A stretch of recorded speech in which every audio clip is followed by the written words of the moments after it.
Ya, Anda kembali di Apa Kabar Indonesia Pagi. Kita lanjutkan kembali perbincangan. Saya mau ke Bang Refli. Bang Refli, kalau soal esensi menyelamatkan kemanusiaan tadi, ruangnya itu besar di PKPU-nya atau jangan-jangan memang sudah harus ke level yang lebih tinggi lagi, undang-undangnya nih, undang-undang pilkadanya?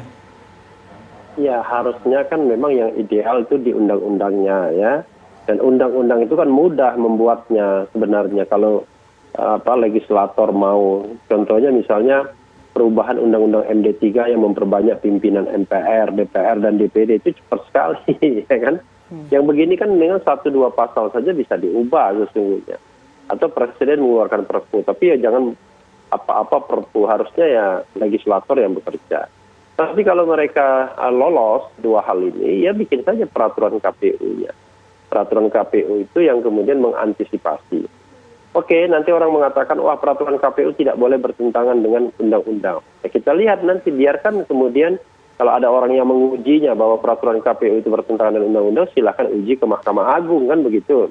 Kalau Mahkamah Agung mengatakan bahwa wah itu bertentangan dengan undang-undang, ya barulah kemudian KPU tidak boleh bergerak. Tapi selama belum ada pernyataan dari Mahkamah Agung, maka KPU buat saja aturannya, dan aturan tersebut kan didasarkan pada niat untuk menyelamatkan manusia, nyawa manusia yang katakanlah presiden dan DPR alfa melakukannya, kan begitu.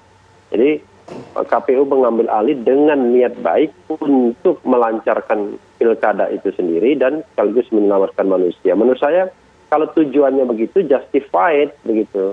Kecuali kalau KPU membuat aturan-aturan pembatasan-pembatasan yang tidak jelas maksudnya atau membuat diskriminasi antar calon ya, tujuan-tujuan yang membatasi ruang gerak pilkada misalnya yang sebenarnya tidak ada tujuan selain tujuan yang sifatnya diskriminatif atau untuk menguntungkan salah satu calon dan lain sebagainya, itu harus tidak boleh. Tapi ini berlaku kepada semua calon dan tidak diskriminatif tentunya.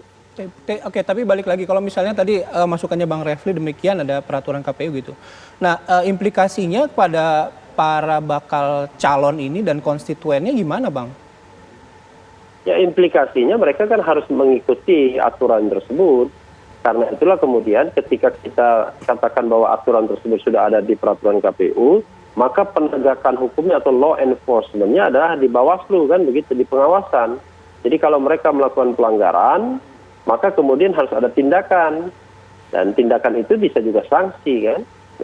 Jadi baik KPU maupun Bawaslu harus mengawal peraturan tersebut dan kemudian menggunakan instrumen yang ada, termasuk instrumen pengawasan, termasuk instrumen pengenaan sanksi. Dan sanksi itu ya bisa diatur juga di dalam peraturan KPU tersebut. Tentu bukan sanksi yang seperti yang dikatakan Menteri Dalam Negeri, misalnya sanksi diskualifikasi. Ya, kalau sanksi diskualifikasi kita tidak boleh sembarangan, harus ada due process of law, ya kan.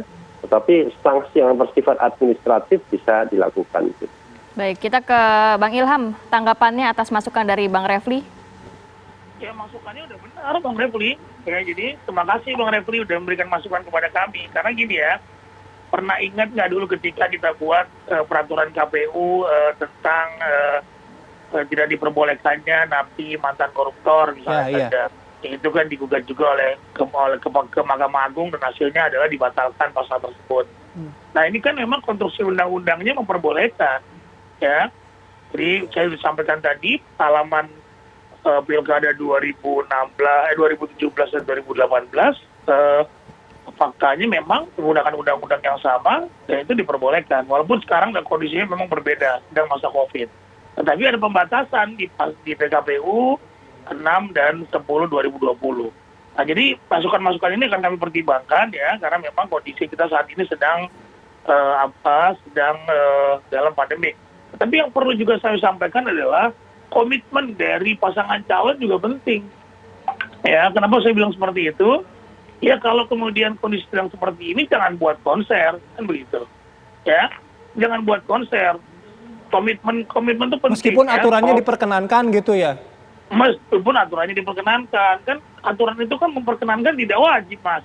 Tapi harusnya diperketat saja dari peraturannya, Bang. Ya, itu lagi. Orang udah diskusikan itu lagi dibahas. Ya. Jadi kan kita sudah perketat sebetulnya. Baik, Di jadi PKPU jadi 16. nantinya bagaimana jaminan bahwa sebenarnya si bakal calon ini selama kampanye pilkada memang sesuai dengan peraturan kesehatan, maksudnya dalam arti tidak ada yang melanggar. Jaminannya apa, Bang?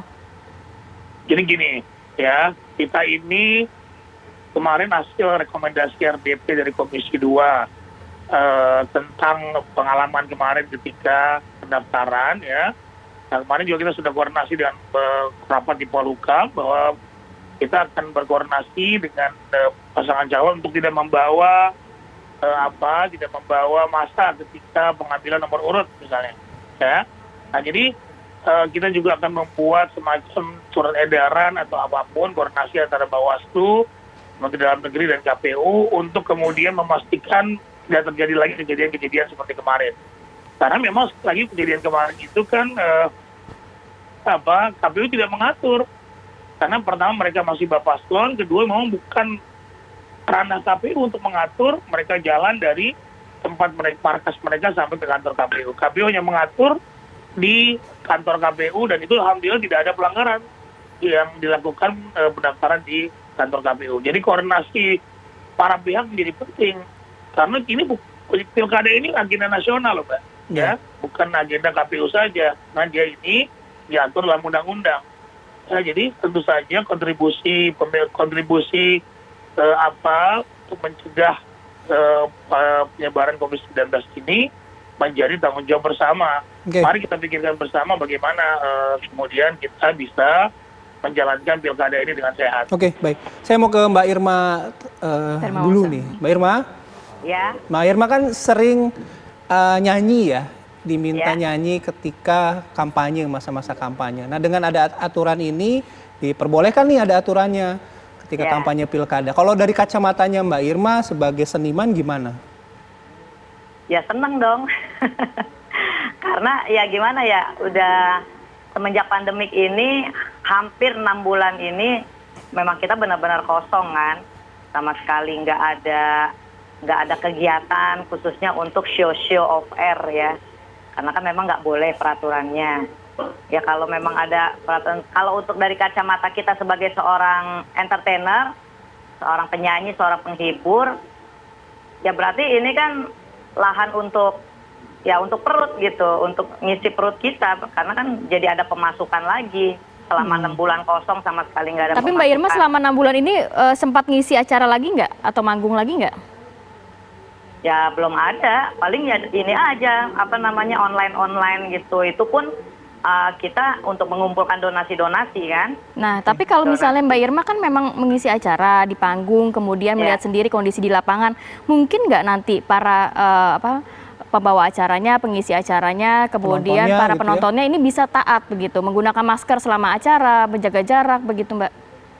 Nah, kalau itu kan urusan dari panitia setempat ya. Jadi itu panitia setempat yang memang apakah mereka tegas-tegas untuk membuat peraturan di wilayahnya masing-masing gitu. Kalau saya pribadi paling kalau misalkan saya mendapatkan undangan, saya akan tanya dulu nih daerah-daerah zona hijau atau zona merah gitu kan. Terus wilayahnya tuh seperti apa, terus peraturan di sana seperti apa. Ada nggak, biarpun kita ada hiburan di sana tetap ada social distancing nggak. Nah, biasanya kan kalau penyanyi itu selesai acara banyak nih orang mau minta foto-foto, paling itu akan saya batasi. Misalkan nanti kalau saya ada undangan gitu di masa pandemik ini, ya saya tidak akan mau foto-foto sama penonton atau siapapun. Jadi di panggung kan jaraknya kan jauh antara saya dengan anak musik, nah gitu, anak musik dan juga penonton gitu kan. Penonton di depan, pemusik di belakang, saya paling depan sendiri, istilahnya saya di paling front gitu kan. Ya paling selesai nyanyi saya buru-buru langsung masuk ke mobil, pulang kembali gitu. Ya saya biar gimana kan pandemik ini kan bikin kita agak worry ya, jadi khawatir. Jadi sebenarnya kalaupun misalnya manggung juga sebenarnya masih ada kekhawatiran itu ya? Pasti karena kan ya COVID-19 ini kan sudah terbukti banyak sekali korban-korbannya gitu kan. Ya siapa sih yang nggak parno dikit-dikit ngelihat ada data kematian karena COVID-19, ya itu pasti ya itu sudah bikin kita trauma tersendiri gitu. Jadi saya pun kalau ketemu orang juga kalau dekat-dekat saya nggak berani, agak takut gitu. Ya, ngomong-ngomong nih Mbak Irma, buat pilkada nanti udah ada yang kontak belum untuk manggung? Belum ada. Oh belum ada, oke. Nanti kita lanjut ya. Oke, kami akan kembali sesaat lagi.